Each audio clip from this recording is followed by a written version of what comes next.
hemos tenido con el profesor Tirso Banium.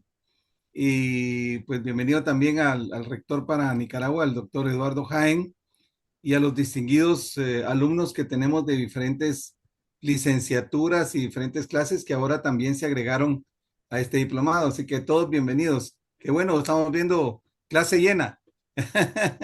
Muy bien, voy a compartir ahorita. eh, Vamos a ver brevemente. Me Pastor, dice, todos están escuchando, escuchan bien. ¿Hay algún inconveniente? Porque Verónica Elizabeth dice que no tiene audio, que no escucha nada.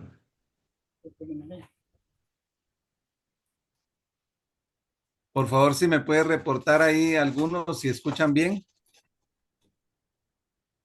Ahora sí dice. Ahora sí, los Yo demás escucho escuchan bien, bien. yo sí escucho bien, Osman y de Sura.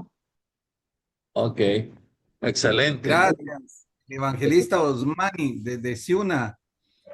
Bienvenido. Muy bien. ¿Están viendo la pantalla? Sí, ¿Se ve, sí profesor Tirso?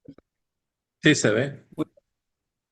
Es así para dar arranque con esto. No sé, profesor Tirso, si usted nombra a quién, podemos hacer una oración de inicio o la dirige usted, profesor. Al, al rector para Nicaragua. Doctor Eduardo Jaén, por favor, guíenos en oración para dar inicio a este diplomado. Doctor Eduardo.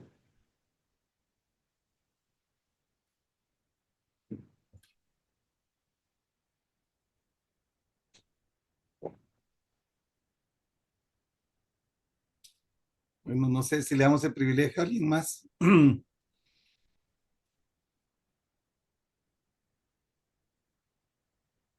Bueno, Profesor.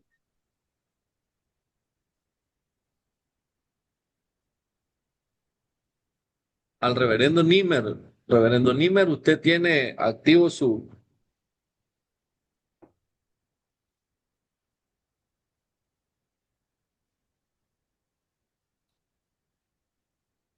Parece que hay inconveniente. Bueno, vamos a orar. Padre, te damos gracias, Señor. La gloria, la honra sea solo para ti, Señor amado.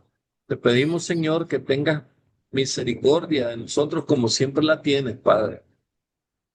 Te pedimos, Padre Santísimo, que tenga, eh, que nos des la oportunidad de amarte siempre, Padre Santísimo, que podamos nosotros ampliar los conocimientos que tenemos, Padre Santo, del Apocalipsis. Queremos que tú, Padre Santo, nos bendigas con ampliar este horizonte, Señor, que queremos entender tu palabra, queremos entender qué es, Padre Santísimo, el Apocalipsis, qué secreto hay, qué cosas podemos desentrañar, Señor. Tú dices que escudriñemos tu palabra. Te pedimos, Padre Santo, que nos guíes, Padre, siempre en este conocimiento que queremos adquirir. Te ponemos en tus manos, Padre. Te damos la gloria, la honra, te alabamos y te bendecimos, Señor. Te glorificamos. Todo te lo pedimos en el poderoso nombre de tu Hijo amado Jesús. Amén y amén. Gloria a Amén. Dios, Señor. Muy bien. Me indica, profesor, si se ve bien. Ahorita voy a cambiar la pantalla. Sí, se ve perfectamente bien.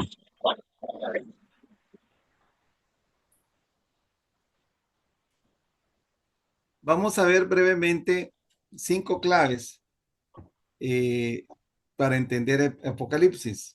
Es importantísimo porque sin esas 5 claves, la verdad que todo estudio que hagamos de Apocalipsis, nos vamos a encontrar con esa muralla de desentrañar estos misterios.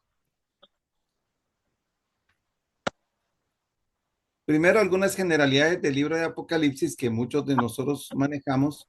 Yo sé que estoy hablando con siervos de una gran trayectoria y lo que voy a hablar ahorita no es ningún secreto para ustedes. Es el libro menos entendido de la Biblia. Es campo de innumerables conjeturas. Libros y películas se han basado en este libro y eso es precisamente un gran problema porque como tantos libros y tantas películas se han basado en Apocalipsis, nos han distorsionado la imagen real de lo que Apocalipsis es o lo que Apocalipsis significa. Tenemos una imagen completamente distorsionada. El resultado, más confusión. Atrae mucho la atención del público, siempre. Y yo le agregaría algo más, y es de que es el uyuyuy de muchos siervos de Dios. Cuando se les habla de Apocalipsis, muchos dicen, uy, uy, uy, uy, uy, no, Apocalipsis, no me meto, es complicado. Pero esperamos con este diplomado de 8 semanas poder ayudarles a todos ustedes para que logremos comprender mejor Apocalipsis y podamos llevar el mensaje que tenemos que llevar a nuestras congregaciones. Esto es una gran oportunidad, hermanos, porque con la ayuda del Espíritu Santo podemos quitar el velo, interpretar los símbolos, aclarar su mensaje y conocer los eventos futuros. Descubrir a Jesús, su vida, su ministerio, su amor, su ira. Sí, su ira. También Jesús se enojaba, se molestaba, como cuando sacó a los mercaderes del templo, cuando estaban 2 palomitas por uno, 2 palomitas por uno, cambio, cambio, cambio, cambio, estaban ahí, y él vino y agarró su vara y sacó a varazos. Él no les dijo, por favor, pueden salir, ¿no? A varazos, dice la palabra que lo sacó, y así se enojó, se molestó. Su juicio y su regreso.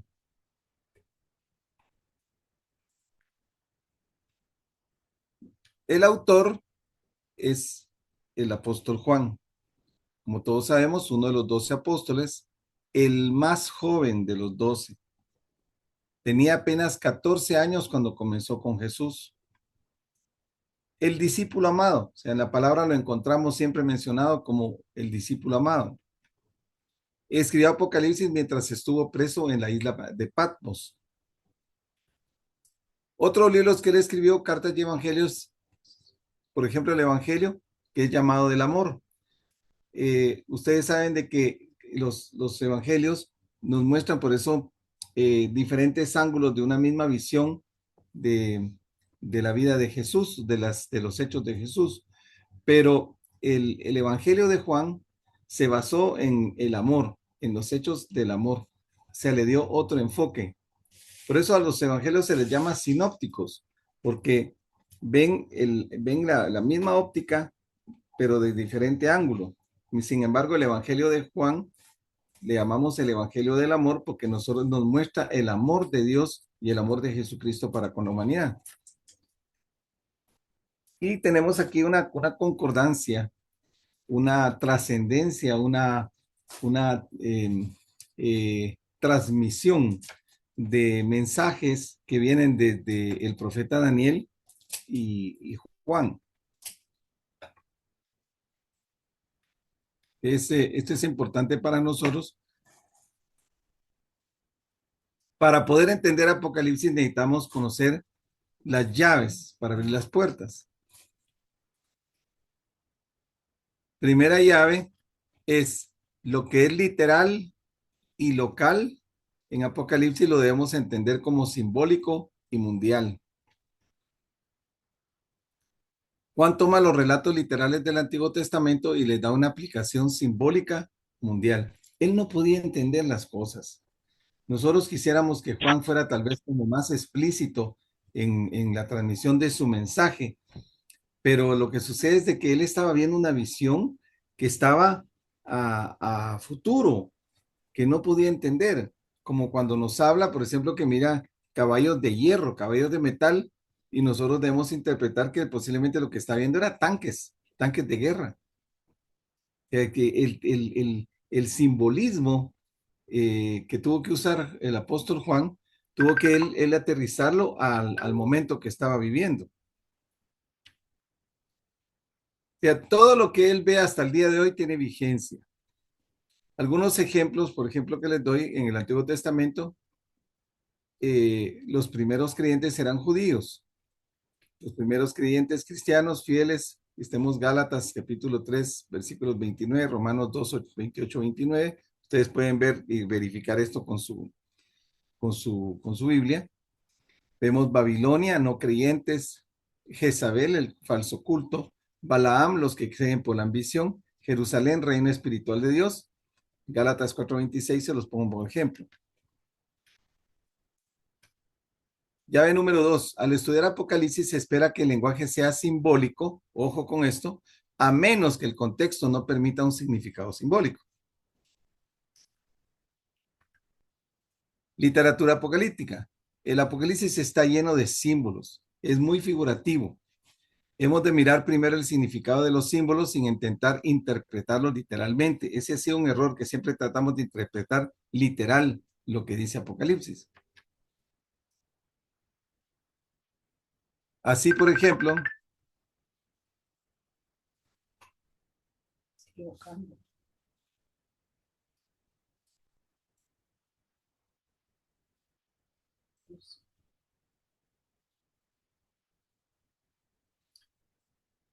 ejemplo, les decía, el resto de la Biblia, toda declaración se acepta en forma literal a menos que el contexto no permita un entendimiento literal. En Daniel y Apocalipsis hay que esperar que el lenguaje sea simbólico a menos que el contexto no permita un significado simbólico. De todo esto se les va a estar mandando material, pero el que quiera tomar captura de pantalla, pues puede hacer con mucho gusto. La llave número 3. Los números 3, 4, 7 y 12 tienen intenciones de transmitir cualidades en lugar de cantidades.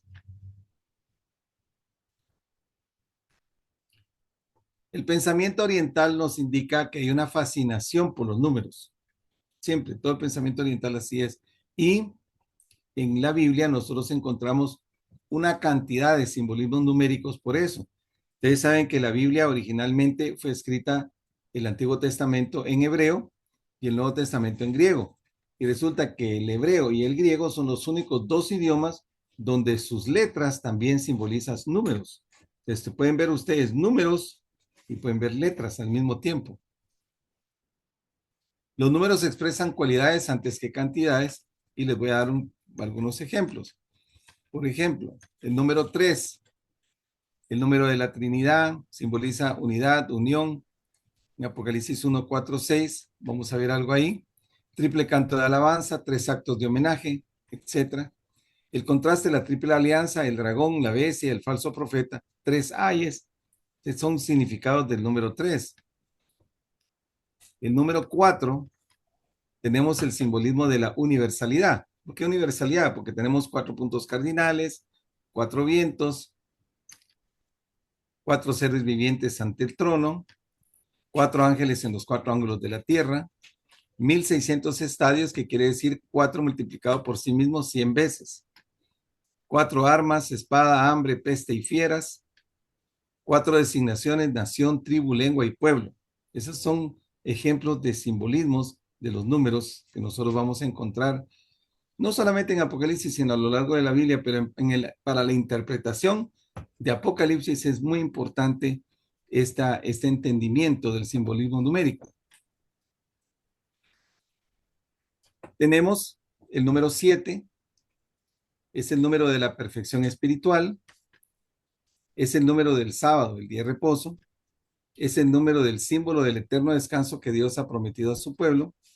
Se menciona más de 40 veces en el Apocalipsis.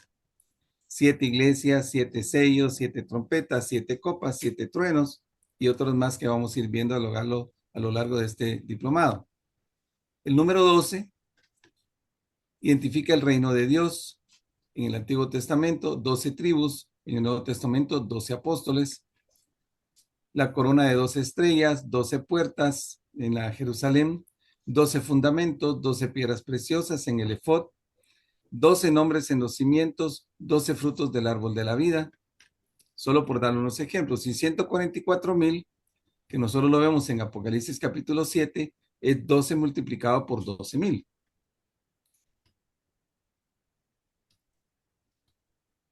La llave número 4. Cada referencia al santuario y a sus servicios debe recordarnos la realidad que estos elementos simbolizan. O sea, simbolizan, muchos de estos elementos nos muestran, por ejemplo, la cruz, como las partes del tabernáculo. nos muestran a Jesucristo. Los brazos de la menorá y otros que están dentro del santuario nos muestran precisamente a Jesucristo, nos llevan de la mano a Jesucristo.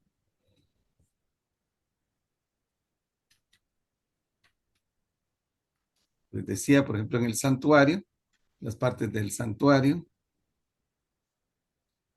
y los más importantes símbolos de Apocalipsis están tomados precisamente del santuario del Antiguo Testamento. Por alguna razón es. Muy bien. Quiero darle oportunidad también al pastor, profesor y maestro Tirso Banion, si está por ahí ve que se apagó la imagen, si quiere aportar algo más.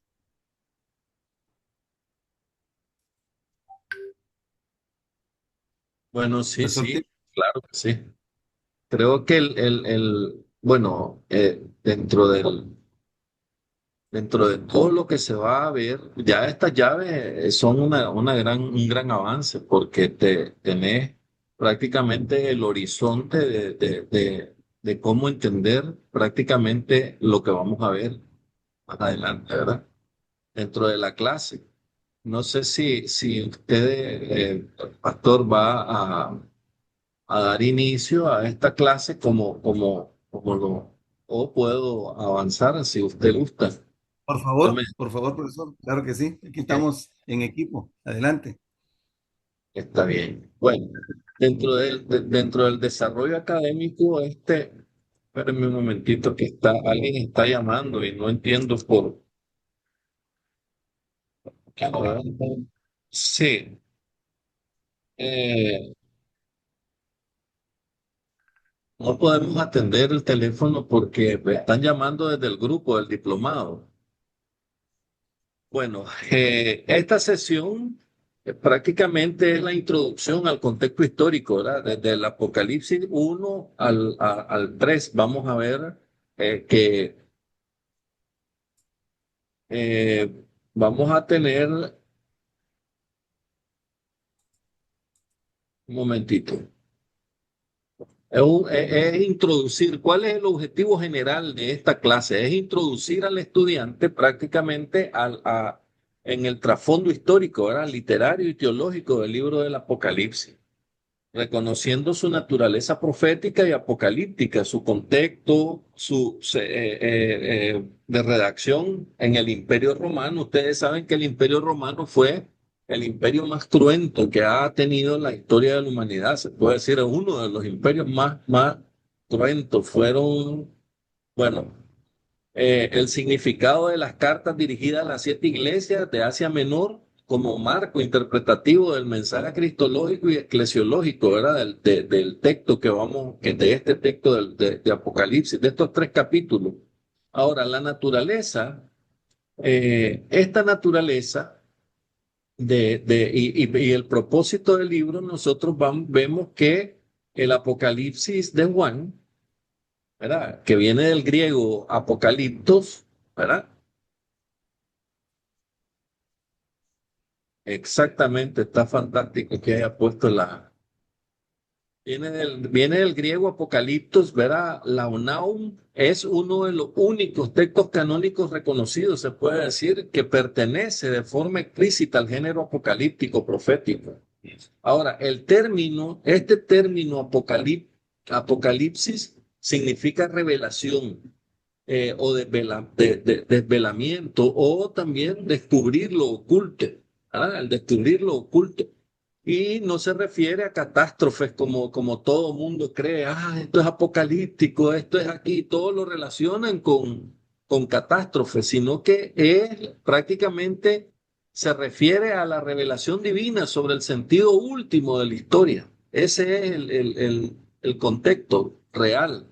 Dentro de esta estructura literaria, nosotros vemos el libro que combina 3 géneros, ¿verdad? Epistolar, profético y apocalíptico. Dentro de lo epistolar sabemos eh,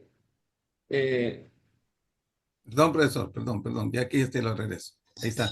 ok, Disculpe. dentro de lo epistolar tenemos ahí una introducción y destinatario en Apocalipsis 1, del 4 al 6, ¿verdad? lo enmarcaron como las cartas circulares de las iglesias de Asia. En lo profético vemos que Juan se presenta como el profeta, ¿verdad? Y también en continuidad con la tradición veterotestamentaria, ahí vemos lo profético en su máximo esplendor. También vemos lo apocalíptico, cómo utiliza los símbolos que acabamos de ver ahorita en estas 5 llaves, ¿verdad? Las visiones, números, colores y seres celestiales que sirven para expresar verdades espirituales en claves visionarias. Entonces, nosotros vimos ahorita con lo que acaba de poner el rabino, el tema el tema de la numerología, todo esto, cómo viene utilizándose prácticamente para ir formando mensajes, ¿verdad? Dentro del propósito de la carta de Apocalipsis, dentro del libro del Apocalipsis. El propósito central, nosotros vemos que fortalecer la fe prácticamente y la perseverancia de las comunidades cristianas oprimidas bajo el poder imperial de Roma. Acuérdense que en ese momento era, yo no entiendo yo la lógica, pero mi Señor, el Señor Jesucristo, que es el creador de todo esto, ¿verdad? Decidió nacer en ese momento, que es uno de las etapas más horribles que ha tenido la tierra, el mundo, desde su creación. El imperio más criminal, más todo ha sido el imperio romano, y sin embargo, ustedes dirán, bueno, nosotros como no tenemos tal vez el alcance, esa capacidad que tiene nuestro Señor, él decidió hacerlo en ese momento porque también, así como fue cruel ese imperio, fue también lo que produjo el nacimiento de muchos de los desarrollos que hay en el mundo entero. Ustedes pueden ver eh, eh, en cuanto a las leyes, el avance que hay en las leyes actuales vienen fundamentadas desde esa época. O sea, ustedes ven las constituciones del mundo entero y están influenciadas por por todo lo que es el Imperio Romano. Ustedes ven una serie de cosas, las equivocaciones que ellos cometieron. Yo les contaba en algún momento a un grupo de estudiantes lo que pasaba con los persas, sí, con los persas, ellos también tenían unos ejércitos tan combativos pero tenían también generales como Licurgo, un general Licurgo que era un general romano, este señor para poder meter a alguien dentro de la fila del ejército, si nacía un niño, ¿verdad? Porque desde que nacían los escogían, desde que nacían eran escogidos para meterlos al ejército. Esa era la función primordial, se puede decir. ¿Qué pasaba si un niño nacía con algún desperfecto? Lo despeñaban, lo mandaban a despeñar y eso era legal. Ese era el problema, que eso era legal. Entonces, dentro de las cartas, dentro de todo este movimiento, ¿verdad? Dentro de todo este propósito que nosotros vamos a entender, una de las cosas primordiales son los contextos en que se desarrolló todo este libro. Y por eso es importante conocer todo esto todos estos detalles que se puede decir para poder entender el contexto y después vamos a ir desentrañando cada una de las cosas. El propósito central es ese, pues. Ahora, también tenemos que ver que Cristo en ese momento, como les digo, bajo ese poder del Imperio Romano, también recordar que Cristo resucitó en ese mismo contexto, ¿verdad?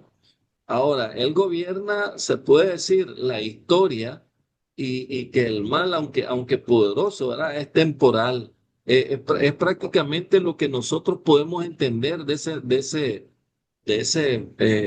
puede decir, de esa parte de la historia.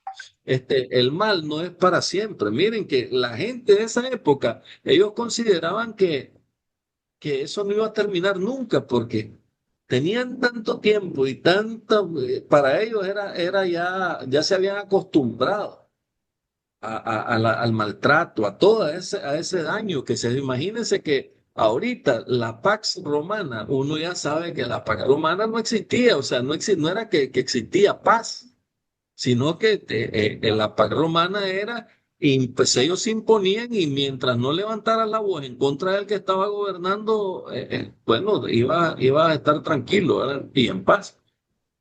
Pero de otra manera no había forma, ¿verdad? No había forma de encontrar paz. Entonces, prácticamente vemos a un cordero ahí resucitado y que lo hace en un tiempo también con cruento, se puede decir. La autoría del libro podemos ver, y la fecha, ¿verdad? Y destinatario, podemos ver, en cuanto a la autoría, el autor se identifica 4 veces en Juan, ¿verdad? Como Juan. Entonces, ustedes ven ahí en Juan 1:1, también lo pueden identificar en Juan 1:4, en Juan 1:9 y en Juan 22:8. Entonces, la tradición eclesiástica prácticamente antigua, ¿verdad? Ireneo, Justino, ¿verdad? Justino Mártir y Hipólito, ustedes ven cómo ellos lo asocian con el apóstol Juan, el hijo de Zebedeo, ¿verdad? Aunque la crítica moderna distingue al autor como Juan de Patmos, y es así como nosotros lo conocemos, al autor, ¿verdad? Como Juan que murió en la isla de Patmos y que era un profeta prácticamente con una autoridad regional, se puede decir. Ahora, según los escritores de teología, como decir, teología de la revelación, del libro de teología de la revelación de Cambridge, que fue escrito en 1993, el autor pertenece prácticamente al circo juánico, pero no debe confundirse con el evangelista, sino, sin embargo, pues comparten teología cristológica comunes, como decir Jesús como verbo, Jesús también como cordero y Jesús también como testigo fiel, ¿verdad? Ahora, el lugar de esta redacción es el autor prácticamente declara estar en la isla que se llamaba la isla de Patmos. Ustedes ven cómo él hace una narrativa en el libro y él mismo anuncia que está en la isla de Patmos por causa de la palabra de Dios en Juan 1:9, ¿verdad? Ahora, Patmos es una isla pequeñita, una pequeña isla del Dodecaneso, de la isla del Dodecaneso, que prácticamente servía como lugar de destierro político para los descendientes del imperio. Pero también desde ese confinamiento Juan recibe visiones destinadas a circular entre las comunidades cristianas de Asia Menor, que es la actual Turquía, lo que nosotros conocemos ahora como la actual Turquía. Dentro de la fecha, nosotros vemos ahí en la fecha que existen 2 hipótesis principales, ¿verdad? Dentro de las hipótesis, la hipótesis neroniana, que se da en el año 64 al 68 después de Cristo, esta argumenta que se vincula con la persecución tras el incendio a Roma. Recuerdan que el loco de Nerón incendió Roma por un sueño que él quería reconstruir y mandó a quemar a toda la gente y me hizo una serie de locuras ahí que el pueblo no lo aguantó, pues. Y él buscó cómo desquitar, cómo buscar un chivo expiatorio y lo que encontró fue a los cristianos, a los que seguían a Jesucristo, ¿verdad? Y entonces apoya la interpretación del 666 del número de la bestia como alusión a Nerón en Apocalipsis 13:18. Y por eso es que conocemos a Nerón como uno el primer anticristo, ¿verdad? Después ya conocemos los siguientes que vienen de los Seleucidas. Pero bueno, la segunda hipótesis es la domiciana, que esta también está ubicada dentro del periodo del 95 al 96 después de Cristo, y el contexto de culto imperial, ¿verdad? Que es consolidado ahí. Domiciano se autoproclama Señor, ¿verdad? Y Dios, se puede decir, él decía que él era el Dios y coincide con el testimonio de Irineo y Eusebio. Ellos hacen un testimonio y cuentan pues de que este hombre se proclamaba como que era, eso es lo que la mayoría piensa ahorita, es prácticamente lo que la mayoría ha estudiado. La noraniana casi no se ha puesto en estudio, pero porque le dan más aceptación a esta hipótesis, ¿verdad?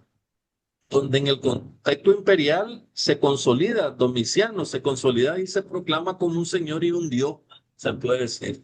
Ahora, la mayoría de los académicos contemporáneos, como decir Billy o este Quaster, también Briggen o Osborne, ellos prácticamente favorecen la datación de Domiciana de esta hipótesis domicianea, ¿verdad?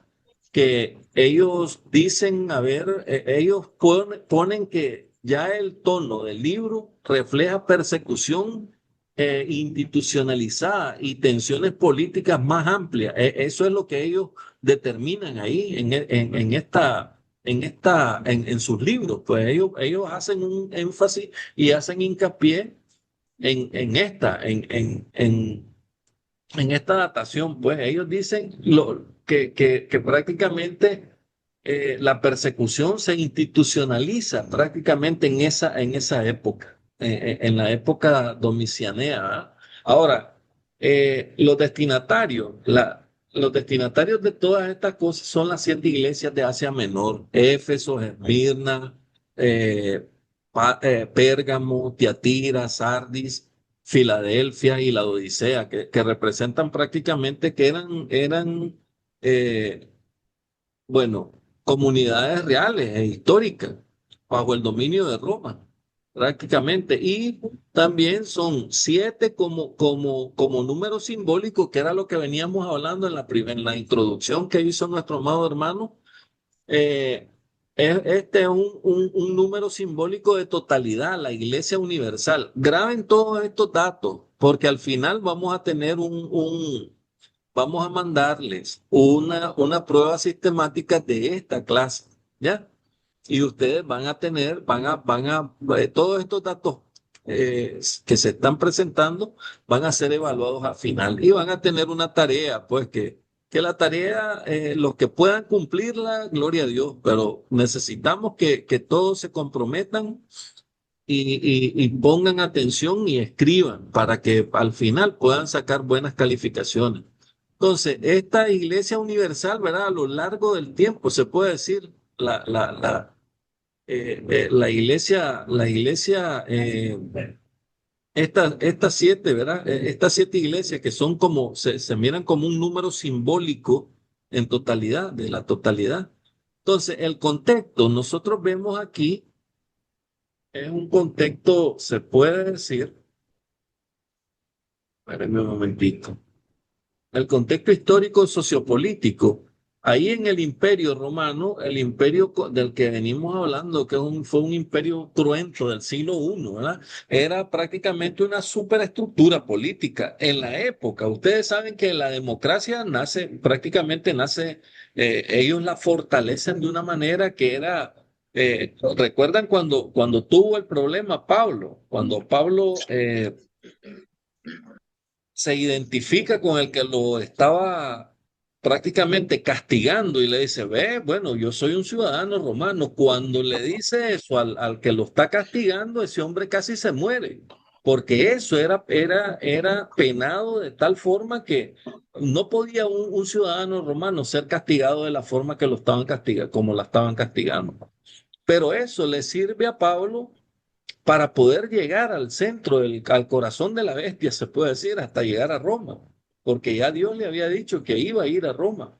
Entonces él lo toma como pretexto y hace que le pida, cuando lo ponen enfrente del varón este, entonces él le dice, bueno, yo apelo al emperador. Entonces ya eso le garantiza el viaje gratuito hasta Roma. ¿Ves? Era parte de la estrategia que Dios había trazado. Ahora, esto es parte de la superestructura política, militar y religiosa de la época, ¿verdad? Porque imponía el culto imperial, se hacía era un culto imperial que bueno, el mismo Nerón se miraba como una divinidad, ¿verdad? Entonces, como forma de lealtad cívica, se presentaba a Nerón como alguien inalcanzable, pues que la gente cuando lo veía de cerca decían, tuve la oportunidad de ver a Nerón a 2 cuadras de mí. Así era. Entonces, en Asia Menor, prácticamente, especialmente en las ciudades, ¿verdad? Que competían por construir templos dedicados al César, ¿no? O en ese momento, pues al César y a sus familiares, ¿verdad? Y se convertían en una religión, prácticamente un instrumento de legalización política. Eso es parte del actuar de la época, ¿verdad? Ahora, y los cristianos también, al rehusarse a participar en estos cultos, fueron considerados ateos y prácticamente subversivos y antipatrióticos, porque ellos asociaban todas estas cosas a lo político. Ahora, por eso es que el Apocalipsis debe leerse en su dimensión de resistencia teológica. Oigan bien esto. ¿Verdad? Se debe de leer como en una dimensión de resistencia teológica. Pues es una contranarrativa en la que Cristo no es el César, ¿verdad?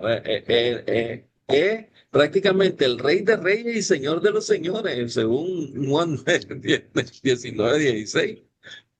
Solo tenemos que tener en cuenta que esta narrativa era peligrosa en la época. En la época eso era peligrosísimo porque estabas hablando de cómo Rey de Reyes, cómo es eso. Y era sumamente exponerse, pues era exponer la vida prácticamente por decir cosas así. Esto era una herejía para la época. En los aspectos del contexto, nosotros vemos en lo económico, en lo religioso, en lo cultural y en lo pastoral. En lo económico vemos los gremios vinculados a la idolatría en Apocalipsis 13:17. También lo podemos ver en Apocalipsis 18:11 al 13. En lo religioso vemos ahí que hay como un sincretismo, una persecución a los monoteístas. Eso era tremendo. También en lo cultural. Fíjense que en lo cultural habían tensiones entre la fe cristiana y la paz romana, de que recuerdan de lo que hablamos ahorita. Ahora, en lo pastoral, la iglesia prácticamente, las iglesias tentadas a la acomodación en la tibieza o el abandono prácticamente completo. Era increíble, se puede decir. Ahora, dentro de las estructuras literarias y teológicas, ahí nosotros vemos, ¿verdad? En el prólogo de Apocalipsis 1, del 1 al 8, introduce los temas centrales. ¿Cuáles son esos temas centrales? Vemos la revelación de Jesucristo, ¿verdad? Que dice que no sobre, dice Jesús, sino de Jesús como mediador de la revelación divina. En la triple transmisión, nosotros vemos ahí una triple transmisión que es Dios, Jesús, ángel, Juan, iglesia. ¿Ya vieron? Hay una transmisión bastante, eh, se puede decir, en una secuencia ordenada, se puede decir. Dios a Jesús, de Jesús al ángel y el ángel a Juan y Juan se la dedica a las iglesias. Ahora, en cuestión en la cristología, nosotros podemos identificar ahí a Jesús, el testigo fiel, ¿verdad? El primogénito, se puede decir, de los muertos y el soberano de los reyes de la tierra. Apocalipsis 1:5, ¿verdad? Ahora, hay una doxología trinitaria ahí. Acuérdense que nosotros tenemos como fundamento también esto. Tenemos la gracia y paz y procedente del que es, dice, del Espíritu y de Cristo en Apocalipsis 1, del 4 al 5, ¿verdad? En la escatología inaugural, nosotros vemos aquí que viene con las nubes, dice en Apocalipsis 1:7, y evoca a Daniel 7:13 al 14 y Zacarías 12:10. ¿Ya vieron? Qué maravilloso. Nosotros tenemos prácticamente en el libro de Apocalipsis hay un mundo de conocimiento y vamos a irlo identificando. Al final vamos a ver, al final en Apocalipsis 22 vamos a ver cómo Dios hace un término, cómo hace que toda esta revelación tenga sentido. Ahora, la creación va a volver a su comienzo. Va a haber un renacimiento y va a volver a ser, eh, eh, va a volver a ser una nueva creación, pues vamos, para resumirlo. Ahora, el cuerpo principal, ¿verdad? Se abre con la visión inaugural de Cristo glorificado en Apocalipsis 1, del 9 al 20. Nosotros ahí podemos ver quién se presenta. Ahí él se presenta caminando entre los siete candelabros, ¿verdad? Que son los símbolos de las iglesias. Ahora, esta imagen define la cristología del libro. Cristo exaltado, presente y soberano y sobre su iglesia, ¿verdad? Ahora, las siete cartas en el Apocalipsis 2 y 3, ¿verdad? Cada carta que nosotros vemos ahí responde a un esquema literario constante. Vemos ahí que tiene una introducción. Dentro de la introducción es al ángel de la iglesia en Tiatira, en Sardis. Siempre se refiere en la introducción al ángel de la iglesia. ¿Quién es el ángel de la iglesia? ¿Creen ustedes? El ángel de la iglesia es el que fue llamado para eso, el pastor que fue llamado a dirigir la iglesia. Entonces, el ángel de la iglesia en tal. Ahora, la autorrevelación de Cristo, ahí hay una es alusiva a la visión de Apocalipsis 1, ¿verdad? El elogio o represión también hay una evaluación moral y espiritual ahí, ¿verdad? En el elogio y la represión, cuando les está diciendo, siempre tiene el cuidado el Señor de decir algo y de repente, un momentito, vamos a ver si subimos el volumen. Ahora lo escucha bien. Ok. Siempre vemos ahí cómo hay este llamado al arrepentimiento. También hay una exhortación pastoral dentro de cada una de las cartas, ¿verdad? Hay una introducción que ya vimos que se refiere siempre, él habla al ángel de la iglesia. Hay una autocorrección de Cristo, ¿verdad? ¿Verdad? Hay una autocorrección, hay un elogio o represión también cuando dice, hay una reprensión, cuando dice la evaluación moral y espiritual de la iglesia. Y hay un llamado al arrepentimiento, hay una exhortación pastoral. Así se puede decir. Otra cosa es la promesa, ¿verdad? Al vencedor, al que venciere, dice la promesa escatológica vinculada siempre al final del libro. Siempre lo vemos ahí. Ahora, dentro de la clausura, el que tiene oídos, dice, para oír, oiga lo que el Espíritu dice a la iglesia. ¿Recuerdan ese pasaje? Ok. Dentro de esta interpretación teológica, nosotros podemos observar, ahí se puede observar que las cartas, estas funcionan como diagnósticos espirituales, se puede decir.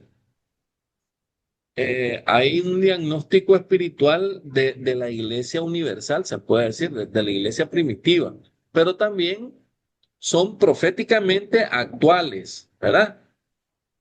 La fidelidad del creyente frente a la presión del poder político y económico, eso debió haber sido tremendo.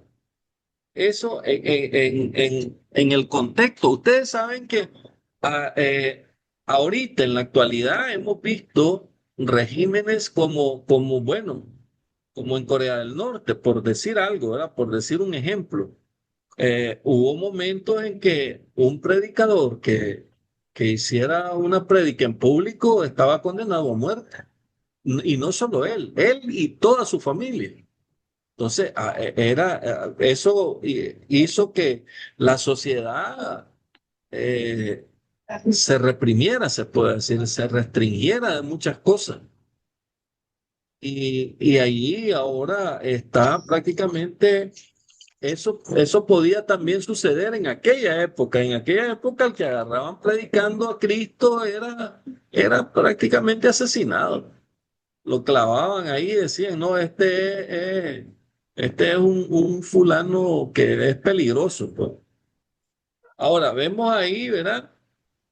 Eh, el ejemplo representativo dentro de las iglesias, como decir, la iglesia de Éfeso tenía una virtud principal que era la firmeza doctrinal, ¿ya?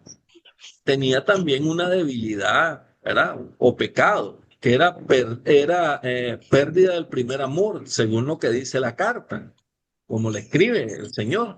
Y la promesa de prácticamente de comer del árbol de la vida, que ustedes ven en Apocalipsis 2:7, pues como, pero también vemos en la iglesia de Esmirna, ¿qué es lo que pasa con Esmirna? La virtud que tiene Esmirna es la fidelidad en la persecución. Imagínense. O sea, la debilidad o pecado que tiene no tiene ninguna represión ahí. Ninguna. No, no, Jesús no le hizo ninguna reprensión en base a la debilidad o pecado, pero sí le hizo también una promesa que era la corona de vida. Ya vieron qué bonito. La corona de vida. En Pérgamo, ¿qué pasó en Pérgamo? Pérgamo tiene la virtud principal que tiene Pérgamo es la firmeza en la fe. Pero la debilidad o el pecado que tiene es el compromiso con la idolatría que en ese momento ellos tienen. Ahora, la promesa es maná escondido y piedra blanca. Y Tiatira, miremos a Tiatira. Tiatira tiene una virtud. La virtud principal de Tiatira es el amor y el servicio, ¿verdad? Pero tiene una debilidad, que es tolerancia a la falsa profecía de Jezabel. Eso es terrible. Ahora, tiene una promesa que es la autoridad sobre las naciones, imagínense. Es tremendo. Ahora, Sardes también vemos que tiene una virtud principal que es la fama de la vida espiritual, ¿verdad? De vida espiritual. Pero la debilidad que tiene es la realidad de muerte interior. O sea, ellos estaban prácticamente siendo corregidos por Cristo y decían, bueno, ustedes tienen la fama de vida espiritual, pero en realidad ustedes están muertos interiormente. Eso es terrible. Y la promesa que Cristo le hace es de vestiduras blancas, pues. La otra es Filadelfia. La virtud que hay en la iglesia de Filadelfia es la perseverancia y la obediencia. Eso es tremendo. Otra, pero ¿qué pasa ahí con la debilidad que ellos tienen o el pecado? No tienen ninguna reprensión. Jesucristo no les hace reprensión alguna por pecado alguno que hagan. Y la promesa que tienen es columna en el templo de Dios. Imagínense, la iglesia de Filadelfia fue prácticamente, se puede decir que una de las que pasó con más, fue magna cum laude. Pasó con buenas calificaciones. Y la iglesia de la Odisea, que tiene, en la virtud principal que ellas tienen, es la riqueza material, pero tiene la debilidad de tibieza espiritual. Y ustedes saben lo que dice el Señor. Pero aquí el Señor les promete la cena con Cristo. Qué maravilloso, ¿ah? A las 7 iglesias que están en Asia. Aleluya. Cada una tiene una virtud principal, tiene una debilidad y tiene una promesa. Eso es maravilloso. Ustedes ven ahí se puede decir, a un padre corrigiendo a sus hijos de forma lacerante. No, ahí se les dice, mira, tengo esto en contra tuya. Primero es la virtud y él les muestra la virtud, pero tenés esta debilidad. ¿Qué les está diciendo? Y les hace una promesa. ¿Para qué? Para que superen esa debilidad. Ese es el amor que tiene Jesucristo con las iglesias, con la iglesia. O sea, nosotros tenemos la oportunidad de que si nosotros vamos sobre un mal rumbo, ¿verdad? Dios nos da la posibilidad de arrepentirnos y cambiar, y Él nos da una promesa. Eso es maravilloso. Yo veo ahí cómo hay un amor que no se puede ni siquiera describir. En síntesis pastoral, pues, la iglesia en Apocalipsis 2:3 no son solo comunidades antiguas, sino modelos tipológicos de las diversas realidades eclesiales que a lo largo de la historia podemos identificar. Hay ortodoxia sin amor, persecución, sincretismo, hay hipocresía, fidelidad perseverante, ¿verdad? Hay tibieza espiritual. Ahí vemos de todo, en síntesis. O sea, ¿qué está describiendo ahí el Señor? Está describiendo a la humanidad. Ustedes no se han fijado que hay personas que tienen todo esos caracteres, eso que Jesús identifica en las virtudes de las iglesias. Ese es el carácter de las personas, de toda la gente. Así somos todos. Algo tenemos de eso. Entonces Él nos identifica de una forma tan bonita, que prácticamente yo haciendo una síntesis pastoral, yo veo que tiene ese cuidado, un modelo tipológico, se puede decir, de la diversidad que hay en la realidad eclesial. Ahora, el llamado de Cristo, que es universal, ¿verdad? Ya lo sabemos, ese llamado que dice, sé fiel hasta la muerte y yo te daré la corona de la vida. Apocalipsis 2:10. Sé fiel hasta la muerte y yo te daré la corona de la vida. Gloria a Dios, porque no, acuérdense que nosotros podemos tener eh, cantidades absurdas de problemas, pero hay que mantenerse fiel hasta la muerte para poder ganarse uno esa corona que Dios quiere entregar. Ahora, el significado teológico fundamental, los significados teológicos fundamentales en la cristología, en la eclesiología. Ahí nosotros, bueno, la neumatología y la escatología presente, vemos nosotros ahí, como decir, eh, espérame un momentito. Dentro de la cristología vemos que Cristo es el Señor resucitado, ¿verdad? Juez y Salvador, el centro del culto celestial y la cabeza de la iglesia. Eso no se puede discutir. Ahora, su figura en Apocalipsis 1:12 al 20, nosotros vemos una que reinterpreta las teofanías del Antiguo Testamento de Daniel 10 y Ezequiel 1, ¿verdad? Esto es dentro de la cristología, dentro de los significados teológicos fundamentales, ¿verdad? Ahora, la eclesiología, ahí vemos la iglesia que es prácticamente la iglesia allí es prácticamente, perdón, dentro de esto vemos que como la iglesia es parte, dentro de la eclesiología vemos también esto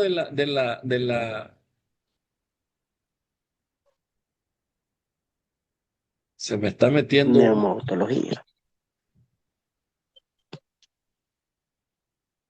espérame un momentito. Bueno, dentro de la cristología decía no, dentro de la eclesiología, es que me desconcentra. Está escribiendo aquí alguien, pero bueno, dentro de la eclesiología vemos también en esta síntesis la iglesia que es el pueblo sacerdotal, se puede decir, que tiene un llamado a la fidelidad en medio del poder del imperio en ese momento.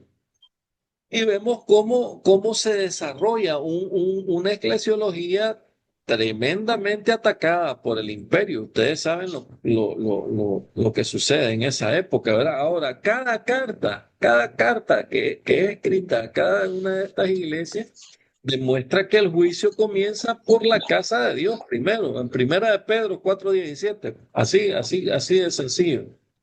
Ahí vemos cómo la eclesiología, cómo viene formándose en este contexto. La neumatología y, o sea, el Espíritu Santo, vemos que el Espíritu dice a las iglesias, dice el Espíritu Santo guía la comprensión y la perseverancia del pueblo de Dios. Y ahí está presente ya el Espíritu Santo. Vemos también en la escatología, ¿verdad? La escatología presente, ¿verdad? El reino de Dios dice ya actúa en medio de la historia en ese momento. Ya está, ya ahí, como cuando Jesucristo dice que el reino de Dios se ha acercado, dice, y cuando Él dice que Él, la gente casi lo dilapida en ese momento, porque decía, este es un hereje, este es alguien que está haciendo las cosas, está diciendo herejía, y para ellos, ahora ustedes vieran el problema que se da en el muro de los lamentos, ahí en el muro occidental, donde se llega a orar. Si ahí usted hace un comentario fuera de lugar o habla de Jesucristo así en público, ahí se le puede meter, usted se puede meter a un problema tremendo, porque esta gente tiene ese problema, pues ellos no creen que Jesucristo es el... Pues ellos tendrán sus razones, ¿verdad? Muchos otros también califican a Jesús que no le diga, bueno, tienen su animadversión por, por diferentes razones, ¿verdad? Pero dentro de esta escatología presente ahí, ustedes ven que la victoria final está asegurada, se puede decir, con Jesucristo, pero exige perseverancia y testimonio. Eso es lo que en eso radica esa escatología presente ahí. En conclusión, vemos nosotros que el Apocalipsis inicia con una visión del Cristo glorificado, ¿verdad? Que redefine toda comprensión de la historia. Ahora, la victoria no permanece, no permanece a los imperios, sino al Cordero Inmolado, según Apocalipsis 5:6, ¿verdad? También las cartas, las cartas revelan que la batalla espiritual comienza dentro de la iglesia misma. ¿Ya se fijaron en ese detalle? La batalla espiritual comienza dentro de la iglesia. Ahora, solo una comunidad fiel, vigilante, perseverante, ¿verdad? Cohesionada, puede prácticamente participar en la victoria del reino. Si nosotros no tenemos todo esto eh, se puede decir, toda esta delicadeza en tener ser fieles, vigilantes, perseverantes, ser cohesionados, amar a nuestro hermano y tener ese amor filial, ¿verdad? Ese amor que nos identifica prácticamente, no vamos a poder llegar a la victoria del reino, ¿no? Ahora, así lo señala, hay un escritor que se llama Richard Buchan, ¿verdad? Él dice que el propósito del Apocalipsis no es saciar la curiosidad por el futuro, sino suscitar la fidelidad en el presente. Eso dice Buchman en el libro que tiene de la revelación teológica, ¿verdad? En la página 160. Esa cita me encanta porque es una cita que tiene un fundamento y una visión amplia, se puede decir, de lo bonito que puede ser. El Apocalipsis no es lo que nos han vendido. Nosotros entendemos que cuando te hablan del Apocalipsis, vos estás hablando ya del fin de catástrofes. No es cierto. Se está hablando de cosas ahí, como dijimos al comienzo, que están siendo reveladas. Es prácticamente una narrativa de lo que va a ser el fin de todo, de todo esto que se armó del jardín del Edén, ¿verdad? Ahora, así vemos nosotros en esta actividad académica, ¿verdad? Esta sesión, nosotros íbamos a poner unas tareas para que ustedes entren en ejercicio, ¿verdad? Pero se las vamos a mandar por escrito, ¿verdad? ¿Qué necesitamos? Que ustedes lean detenidamente Apocalipsis 2 y 3. De Apocalipsis 1 a 3, pues necesitamos que esos tres capítulos ustedes los lean muy suavecito, al suave. Van a tener toda esta semana para que lo lean y para que hagan interpretaciones que es lo que nosotros queremos que ustedes consigan, pues, como parte como parte de este diplomado. Ahora, una de las cosas más fundamentales que podemos ver en esto, ¿verdad? Es que ese amor filial, que es algo que nosotros podríamos decir que Cristo ha venido con una paciencia que solo un Dios puede, solo Dios puede tenerla. Fíjense que ustedes hacen un análisis desde cuando el hombre viene incursionando, ¿verdad? En haciendo maldad, desde, desde, desde el nacimiento de la era del hombre. Y yo no sé, fíjense que estuve viendo ahí cómo el rey Manasés, ¿recuerdan? Él hizo lo malo ante los ojos de Dios, hizo cualquier cantidad de templos idolátricos que no adoraban a Dios. Hizo maldades, hizo de todo.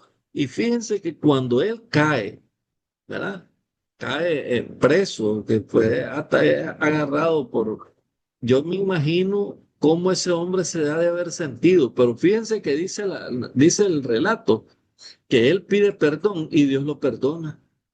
Y eso era lo que en algún momento el profeta, este profeta que lo manda el Señor, ¿verdad? Y él le dice, no, pero es que vos siempre tenés esa misericordia y yo sé que me estás mandando a hacer esto y después yo sé que vos lo vas a perdonar y como quien dice, bueno, tenés que aplicarle la mano dura. Y el Señor no es así, pues, gracias a Dios que no es como nosotros, porque si fuera así como nosotros actuamos, nosotros tomamos decisiones muy rápidas. Dios no, Dios tiene un tiempo para todo, para irarse inclusive. No, no me voy a irar ahorita, voy a irarme en algún momento de la historia y Él dedica un tiempo para irarse. Eso es maravilloso. No es como nosotros. Por supuesto que en el momento de la ira agárrese duro quien sea que vaya a recibir un castigo, ¿verdad? Porque Dios es así. Él tiene esa gran cualidad. Y el Apocalipsis, así como lo vimos, como lo hemos venido viendo, ¿verdad? Esta práctica, nosotros podemos identificar casi de inmediato el carácter de Dios reflejado en las iglesias. Ustedes ven cómo Él viene y no ve solo lo malo de la iglesia, sino que ve primero lo bueno que tiene. Después ve hace una reprensión y después le dice que lo que le va a dar si logra pasar esa barrera. Eso es maravilloso, eso es educar con amor. Y eso es lo que nosotros hacemos con nuestros hijos, nada más que nosotros no lo identificamos, pero sí lo hacemos sin querer, lo venimos haciendo. Ese amor que ustedes tienen en su corazón para su hijo, ese es el mismo amor que Dios tiene para nosotros. Y eso es lo maravilloso. Eso es maravilloso. Yo creo que eh, de una u otra manera el Señor ha venido formándonos en su carácter. ¿Tiene alguna opinión, Pastor Ludovico? Gracias, profesor. No, excelente, excelente. Eh, y la verdad que yo estoy muy, muy contento de que podamos al fin llevar a cabo este diplomado que hemos estado conversando durante tanto tiempo. Eh, yo tengo más de 18 años de estar trabajando sobre temas de Apocalipsis y la verdad que hasta ahora que hemos logrado este diplomado en línea ha sido una cosa maravillosa. Tengo aquí en la pantalla, se les va a mandar, nuestros queridos alumnos, una prueba sistemática del diplomado. No sé, profesor Tirso, cómo se va a hacer con la prueba. Se les va a mandar voy a ponerla aquí para que la vean. Sí, al chat room de WhatsApp donde está del diplomado. Ahí se va a mandar. Acuérdense que los materiales, todos los materiales se van a poner ahí en el chat room del WhatsApp. Ustedes van a poder descargarlo, ¿verdad? Lo van a poder descargar y pueden utilizarlo. Y los que quieran recibirlo en sus correos electrónicos, en la matrícula que ustedes hicieron, en esa matrícula, ahí ustedes pusieron su correo electrónico. Los que lo pusieron van a recibirlo en sus correos electrónicos. La prueba se les va a enviar al grupo de WhatsApp para que ustedes la llenen. Y asimismo también les vamos a mandar la tarea. La tarea, porque la tenía ahorita. No sé qué me pasó, que se me fue, pero se las voy a dar ahorita. Aquí está la tarea. Esta es la tarea, ¿la alcanzan a ver? Sí, sí. Entonces la tarea se les va a mandar también. Como decía el profesor Tirso, la tarea, pues si la hacen, sería excelente, eh, pero nosotros vamos a valorar de acuerdo con la prueba que nos van a mandar y, y sobre todo la, la comprensión del tema. Lo que nosotros queremos que vean es si realmente están comprendiendo el trasfondo de Apocalipsis. Te le vamos a mandar la tarea. Pregunto, profesor Tirso, ¿es la tarea se les va a mandar también al grupo de WhatsApp? Sí, va a ser enviada ahí. Recuerden que esta tarea es para que ustedes se vayan desarrollando en cuanto a investigar y hacer y a tornar, leer, reflexionar, desarrollar todo. Aquí se pide, esto está diseñado para que ustedes hagan un mínimo de 700 palabras, como mínimo, esa es la introducción, unas 700 a 1500 palabras allí la puede pasar un poco más lento, pastor. Suban un Claro que poquito. sí. Dice, Ah, en todo caso, ahí ustedes, ¿qué es lo que van a hacer? El objetivo específico de esta sesión va a ser, de esta tarea, es analizar el contenido teológico, literario y simbólico de las siete iglesias. Ustedes lo hacen tranquilito en su casita y bebiéndose una tacita de café y están haciendo el Apocalipsis. Hacen un análisis teológico, literario y simbólico. Ahora, identificar los elementos cristológicos, eclesiológicos y escatológicos presentes en cada mensaje. Ustedes ahí lo van haciendo, tiqui, tiqui, que ustedes van identificando y ustedes, después de que tengan todo eso listo, ahí tienen más o menos cómo lo van a presentar, de qué manera. Claro, esto es un ejercicio para ustedes mismos, ¿verdad? ¿Qué es lo que sucede? Cuando ustedes estén estudiando ya sus licenciaturas o sus maestrías o doctorados, ese esquema que ustedes están viendo ahí, así ustedes van a presentar sus tareas. Ese es el esquema que ustedes van a presentar.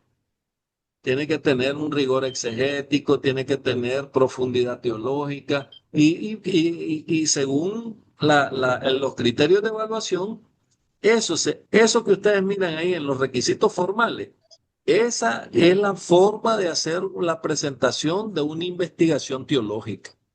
Ya ustedes con esto, ustedes van aprendiendo también no solo lo del Apocalipsis, sino van aprendiendo también a organizarse, de qué manera van a entregar o van a hacer sus investigaciones teológicas cuando ustedes las hagan para ustedes mismos.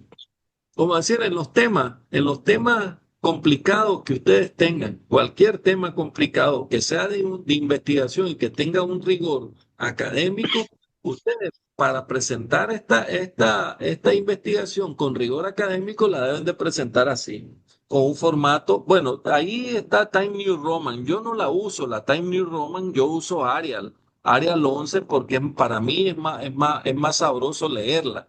Time New Roman es una letra muy pequeña y aunque no cansa, pero no la considero. Pues yo considero mejor Arial 12. y en un interlineado de 1.5 con márgenes de 2.5 en cada uno.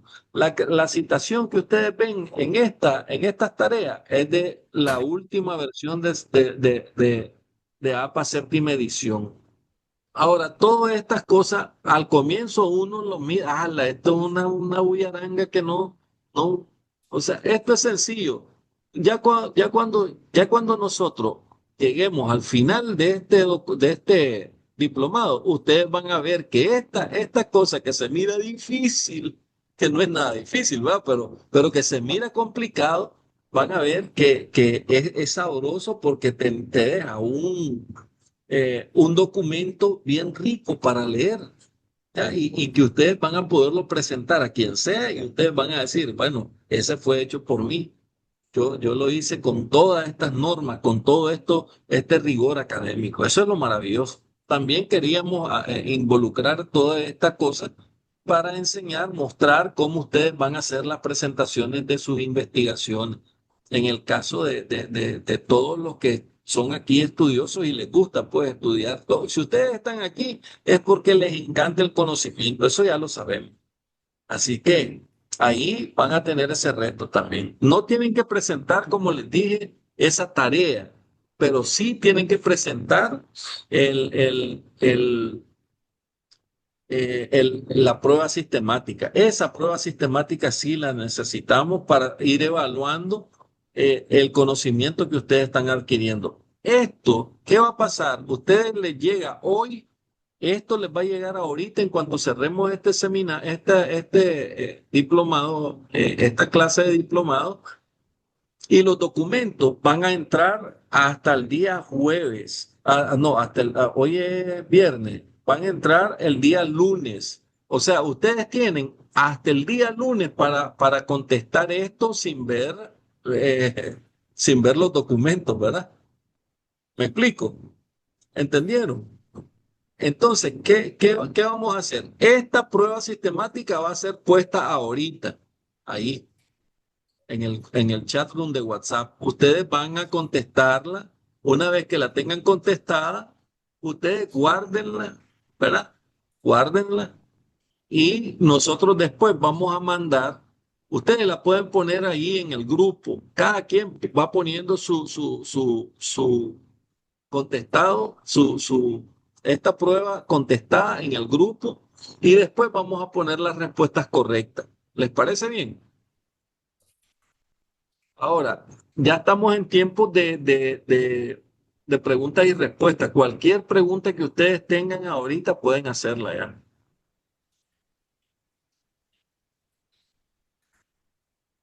Profesor Una Tirso, pregunta, Sí, adelante. Fabián. una, Y sí, después una Luis. pregunta. Sí, Este, bueno, excelente la clase, ¿no? ¿Para qué? Me ha parecido muy bien. La pregunta es, ¿las van a enviar de manera que se puedan editar digitalmente? sí, claro. Ah, bueno. Esto La prueba no. ahorita la prueba sistemática las vamos a editar para que ustedes la puedan hacer digitalmente y no tengan que imprimir, hacer y después volver a enviar para que no entren en ningún gasto, sino que Ok, lo ok. vamos a mandarlo para que ustedes lo puedan hacer ahí mismo ¿ya me entienden? Cada uno va a O- poder hacerlo en su WhatsApp. La contestan y ok. listo. Y el día lunes, vamos a poner ya todo el material para que ustedes lo descarguen y lo vayan almacenando, vayan haciendo su archivo. Sí, hermano Luis Cano, tiene muteado. Ahora sí, le escuchamos.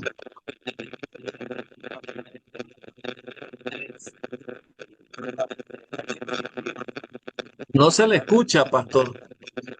No se le escucha. Tiene problemas con el micrófono.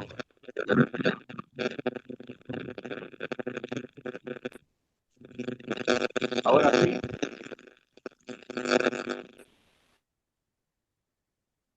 Sí, le escuchamos ahora. Ahora sí.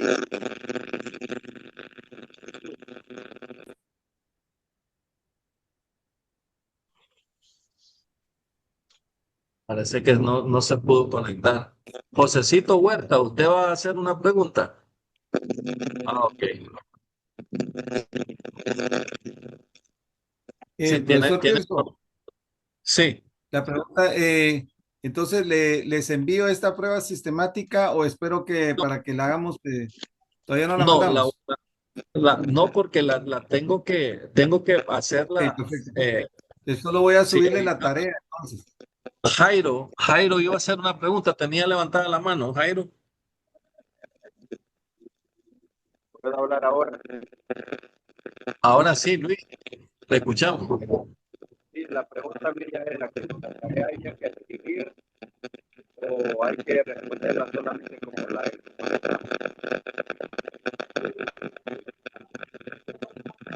Que si hay, y hay que hacer, escribir la tarea, hay que no, no, no. escribir solamente responder como el examen. Mire, la prueba sistemática la tiene que mandar al grupo. La tarea usted la puede escribir y si usted quiere que se le evaluemos, se le evaluamos, pero es cuestión de cada quien, pues esto es más ejercicio, que ustedes puedan ejercitarse de una manera, se puede decir, académica, que ustedes puedan hacer una tarea académica que sea, que los rete, pues, hacer, ya, por eso es que cada una de las clases va a tener una tarea de esa para que ustedes entren al estudio bíblico, estudien la Biblia y hagan y lo hagan de la forma que se les pide. Lo que no es negociable, lo que no es negociable es la prueba sistemática. Esa sí tiene que ser contestada desde hoy hasta el día domingo en la tarde. Pues ya el lunes amanecen en el chat room los documentos para que ustedes descarguen. Esa presentación que ustedes vieron, esa la van a tener también ahí para que ustedes la descarguen y la tengan ahí. La presentación en PowerPoint, van a tener este material, van a tener la clase, la tarea y la prueba sistemática. Okay. Las Así, eso es. tareas que vayan haciendo, les voy a dar en el grupo, les voy a dar el correo mío para que la tarea, para que no nos vaya a saturar el grupo de WhatsApp, la tarea que los que vayan a hacer tarea me la mandan por correo electrónico.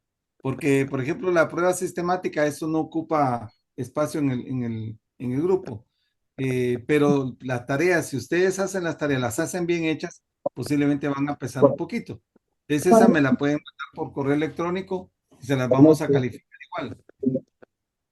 Era un Sí. plátano, ahí está eso. Ese es prácticamente, ahora, si alguien quisiera o tuviera algún inconveniente con enviarla, nos notifica y vamos a buscar cómo resolver la comunicación, pues para ver de qué manera podemos. Normalmente nosotros abrimos un correo electrónico para las personas que están en estos diplomados normalmente, pero el problema que se suscita es que casi nadie, es más accesible el chat room de WhatsApp, ¿verdad? Porque ahí todos conocemos, todos usamos WhatsApp, entonces como estamos en práctica continua, entonces lo usamos más, es mejor, pues para todos es mejor utilizar la herramienta de WhatsApp para poder hacer que se comunique rápido. ¿Ibas a decir algo, Fabián?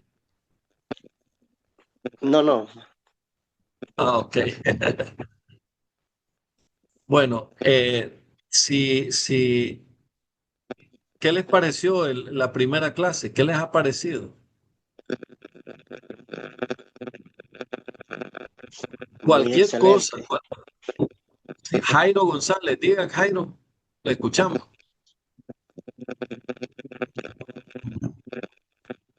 Jairo,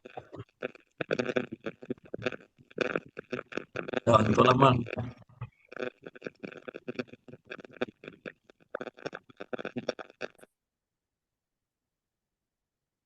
Bueno, ok, entonces vamos a quedar despedidos de la clase, pero ahorita que nos desconectemos, ya saben, buscan en el chat room de WhatsApp la prueba sistemática y tienen hasta el día domingo a las 12 de la noche del domingo como límite, ¿oyeron? Para presentarlo. El día lunes ya amanecen los documentos en el chat room, todos los documentos que les hablé para que ustedes puedan. Al final, no sé si ustedes quieren que al final del diplomado se le haga llegar un link a los correos electrónicos donde ustedes puedan descargar todas las clases, todos los videos que se van a ir formando desde hoy hasta esa época. ¿Me parece? Todos los que estén de acuerdo, ustedes mandan sus correos electrónicos para que ustedes también estén en constante estudio. De eso se trata. Jairo González, diga Jairo, le escuchamos.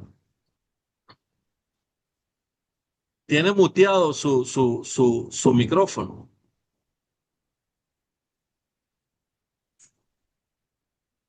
Le escuchamos, Jairo. Sí, gracias, ministro, por la clase de hoy. Estamos excelente trabajo y agradeciéndole mucho por el empeño para con nosotros. Claro que sí, mis estimados. Cualquier cosa que ya saben, estamos a la distancia de una llamada. Pueden llamar al pastor Ludovico, al rabino Ludovico, o me pueden llamar a mí. No tengo ningún inconveniente con aclarar cualquier duda que ustedes tengan y cualquier cosita. Vamos a hacer, aquí está, tenemos al pastor Freddy. ¿Qué tal, pastor Freddy? Dios le bendiga más. Tiene muteado su micrófono.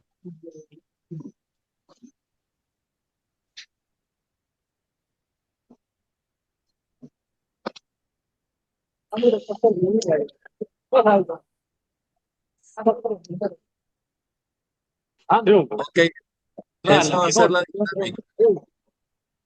Esa va a ser la dinámica, mis estimados. Entonces, nos veríamos hasta el próximo viernes y con el pastor Freddy vamos a dejarles ahí la prueba sistemática. Yo se la hago llegar a él para que la ponga aquí en el grupo y que Dios me los bendiga a todos, ¿oyeron? Estamos ahí Ok, al pendiente. ok.